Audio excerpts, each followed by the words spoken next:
नमस्कार दोस्तों, आज की कहानी एक मिस्टीरियस स्टोरी है। एक बार की बात है, रात का वक्त ट्रेन बदलने के लिए एक व्यक्ति बिल्कुल सही होता है। मतलब ट्रेन में बैठ के सो जाओ और सुबह उतर जाओ।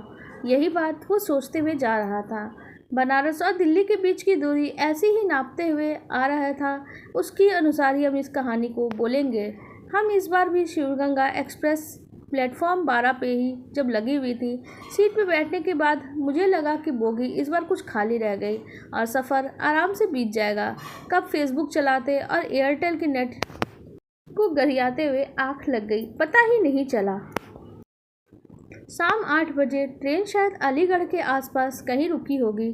तभी हमारी आँख खुली और कुछ अच्छे से खोलने के बाद पता चला कि एक मोहतरमा सामने की सीट पर बैठी हुई थी। व्यक्तित्व वर्ण से हम बहुत औसत हैं, फिर भी इतना समझ गए कि उनके पास iPhone 7 है। उम्र कुछ 25 के पास होगी। अच्छी खासी जुल्फ़ें थी और देखने लायक दिसंबर की सर्दी में और कुछ होता भी नहीं है। और लड़की को सामने देख के मन में अनंत संभावनाएं बन जाती हैं, लेकिन सफ़र उनको पूरा करने में बहुत छोटा होता है। बहरहाल वो लड़की फ़ोन रख के अब खिड़की के बाहर देखने लग गई थी। शायद कुछ कहना था उसको। आप कहाँ तक जाएंगे? मन किया कह दें, जहाँ तक आप साथ हो। बनारस तक टिकट है हमारा और मुझे कानपुर इलाहाबाद उतरना है। हम दोनों की एक दूसरे की जानकारी लेने के बाद शांत सन्नाटा छा गया और शिवगंगा एक्सप्रेस मुझे चिढ़ाते हुए तेज़ी से आगे बढ़ती जा रही थी। लड़की की आंखों में कुछ था, कुछ वैसा जो बहुत गहरा होता है और बहुत ही प्रभावशाली। अमूमन वैसी आंखें कम ही देखने में आती हैं और हम तो यहाँ डूबने को भी तैयार बैठे थे, जैसे तन्हाई आज रुखसत होने को जाए। आप भविष्य देखना और ऐसी बातों में यकीन करते हैं? बात की शुरुआत करने के लिए ये एक निहायत ही घटिया प्रश्न था। फिर भी मुझे लगा शायद ये कोई फ्रैंक बनना चाह रही है और दिल्ली की मॉडर्न लड़कियों को तो मज़ा आता है अजनबियों से खेलने में। हाँ, अगर भविष्य हमारे हिसाब से देखा जाए तो। शायद वो कुछ गंभीर थी, कुछ सकुचाई हुई। बाल को वापस कान के पीछे करके वो बोली, क्या आप जानते हैं अब से कुछ घंटों बाद यहाँ पे बोगी में खून बिखरा पड़ा आपके कपड़ों और मुँह पर। शायद आपका ही खून आपका ही होगा।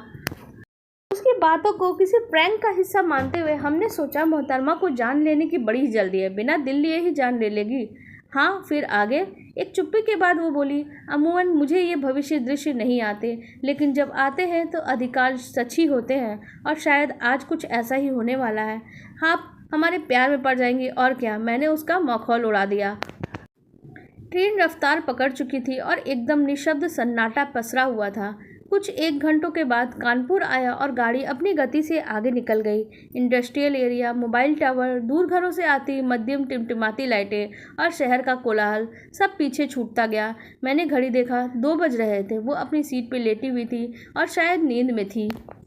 मेरा फ़ोन डिस्चार्ज हो गया था और फ़ोन के प्लग में बिजली नहीं थी, तो खिड़की के बाहर देखना ही एकमात्र मन बहलाना था। सो हम देखने लगे।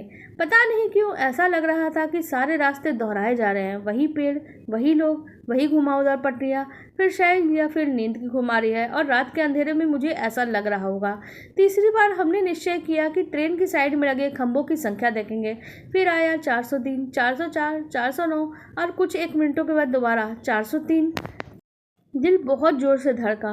एक बार को फिर से मैंने उसे उठाने का निश्चय किया, लेकिन अब सामने वाली सीट पे कोई था ही नहीं।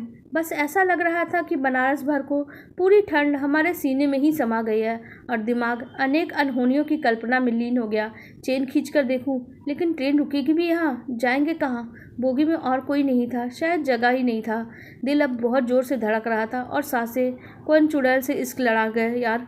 कौन जरूर मन को पढ़ना जानता होगा। हमारा दिमाग इस वक्त फालतू की बातें सोच रहा था और वो हाथ जो ठिठुर रहे थे। आखिर मैंने उठकर बाथरूम जाने का निश्चय किया, जो उस वक्त भयानक हिम्मत वाला काम था। खैर, बाथरूम पहुंचकर बाहर आने में कोई कठिनाई नहीं हुई। वापसी का रास्ता भी ठीक था और मेरे हिसाब से 3 बज गए थे। ट्रेन अभी भी एक ही जगह घूम रही थी। सीट पर वापस आके मेरा दिल बैठने लगा। वो अपनी सीट पर बैठी हुई थी, मुंह नीचे लटका कर और हाथ पैरों पे। वो ट्रेन आगे नहीं बढ़ रही। आगे चुप्पी, गहरी चुप्पी। आपने देखा, ट्रेन एक ही जगह घूम रही है। वो बिना हिले बैठी रही उसी जगह जड़वत। मैंने उसके कंधे को उठकर बैठाने की कोशिश की। वो कंधे पे हाथ लगाते ही लाल ताजे खून से मेरा हाथ भर गया। हे भगवान, ये क्या हो रहा है? मैंने उसका सिर उठाया। तो उसका मुंह खून से भरा हुआ था। उसकी छींटें शर्ट पे भी थी और वो मेरे हाथों पे थी। मेरा दिमाग बहुत तेज़ी से घूम रहा था और सर चकराने लगा। उसको छोड़ के मैं सीट पे आ गया। अब उसने सिर ऊपर कर लिया और उसकी आंखों में एक अजीब सी उदासी थी। एकटक उसने मुझे घूरा।